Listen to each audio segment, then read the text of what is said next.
calling and it will not enter inside and it will come out of the function. So this call doesn't do anything. So there is no further calling. Then what it has to do? It will go back to the previous function and come out of the function. So this function finishes.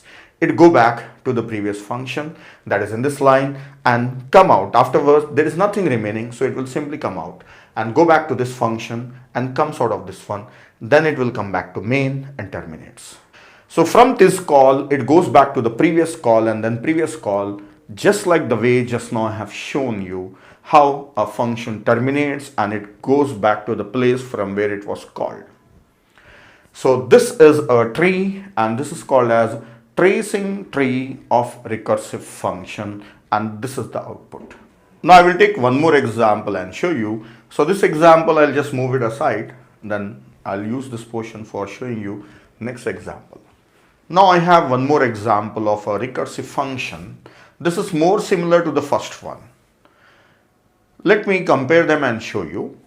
If you check the main function having variable x and calling function fun1, here also main having variable x and calling function fun2.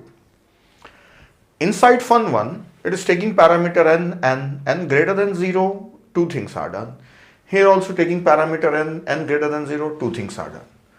But the difference is, here it is printing and then calling itself. But here, first it is calling itself, then printing. Then what will be the output? So let us trace this one. So this is a minor difference between these two functions. Let us trace. So from here I start. First main function is calling this function fun2. So by passing value 3. So first time function fun2 will be, this is 3. N is 3, so 3 is greater than 0. Yes, so first statement is what? Call itself for n minus 1. Second statement is print. So first statement, it will call itself for fun2 of 2. N is 3, so 3 minus 1, 2. Then what about the next statement, printing? It will not be done. First, this call has to finish, then only it will print. So let us take this call. Let us finish this one. So it will call itself again with n equal to 2. 2 is greater than 0. Again, two steps. So first step is call with n minus 1. So n is 2. So it will call itself for fun2 of 1. And second statement, it will be done after this first statement has finished. So what is the first statement? Fun2 1. 1 is greater than 0. So call itself for n minus 1. So again next call, fun2 of 1 minus 1 is 0. And printing, that will be done afterwards. First this has to finish. Now fun of 0, that is fun2 of 0. 0 is greater than 0. No. So it will not enter inside this if block and it will come out. So it does nothing. So this call with parameter 0 has terminated. Now once this call has terminated, the control should go back to the previous call. So previous call was this one. It was called from here. So it will go back to this function call in this line. This line was this one. So this has finished. Now the next line is print n. So what is n value? 1. So it will print 1. So the output is, first output is 1. Then it will go back to this previous call. And second thing that is remaining here, that is printing. Printing it has to do. So the value 2 is printed. Then this will come out of this and finish. So this call finishes. It goes back to the previous call. In that call, it has completed this fun of 2. You can see that this complete fun of 2 is in deep. It is completed. Then the second statement, print n. So the value of n is 3. So this is 3. So this is the output of this function. So you can see that the function values are 1, 2, 3. And here the output was 3, 2, 1. Now let us compare them. In this function, first the printing was done and the recursive call was made. Print and then call. Print and then call. Print and then call. But here, first call is made, then printing is done. So first call, then call, then call, then call. So again, now return back, print, return, print, return, print. So here printing was done at calling time. Before the function is called, printing was done. But here printing is done at returning time, when the function is returning to the previous call. So at the returning time, printing is done. And the difference here is printing is done after the function call. So that portion will be done at returning time. So I have shown you the differences between them. Now let me take one example and show you the differences among them. See, suppose there is a room and there is a bulb in a room and there is a door.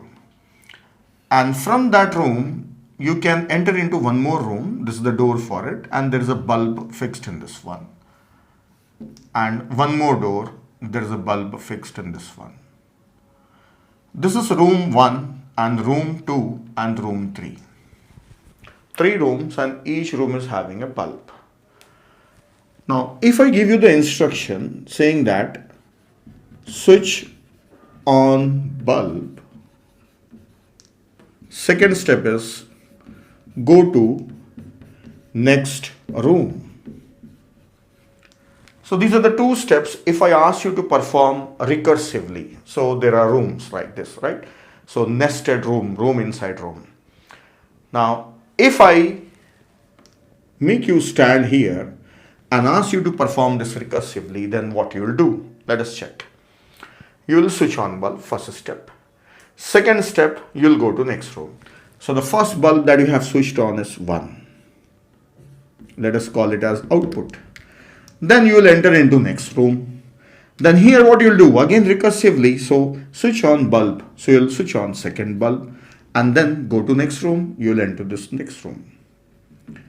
Then in this room again first step is switch on bulb. So you will switch on third bulb and go to next room. There is no next room further.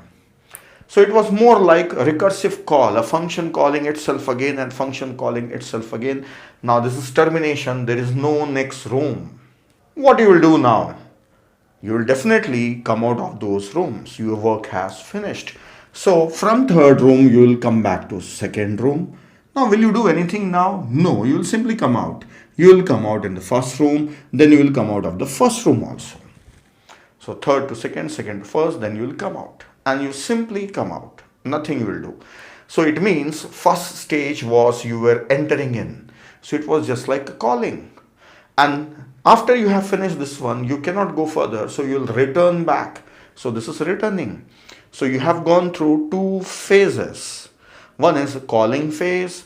Other one is returning phase. Or I can say that this was ascending and then descending. So you were going to next, ascending. Then you came back and back. So descending. So you have done ascending and descending. And at descending time, you have not done anything.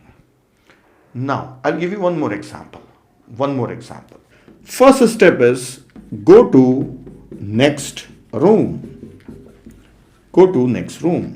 And second step is switch on bulb. These are the 2 steps. I have changed the order, you can see. Go to next room, then switch on bulb.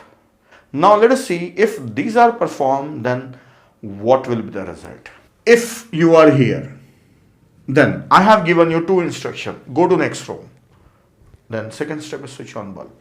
So first what you will do, you will not switch on bulb. You will go to next room. Then there, again the first step is go to next room. So you will go to next room. There, again the first step is go to next room. So there is no next room. There are no rooms further. Then you will perform second step.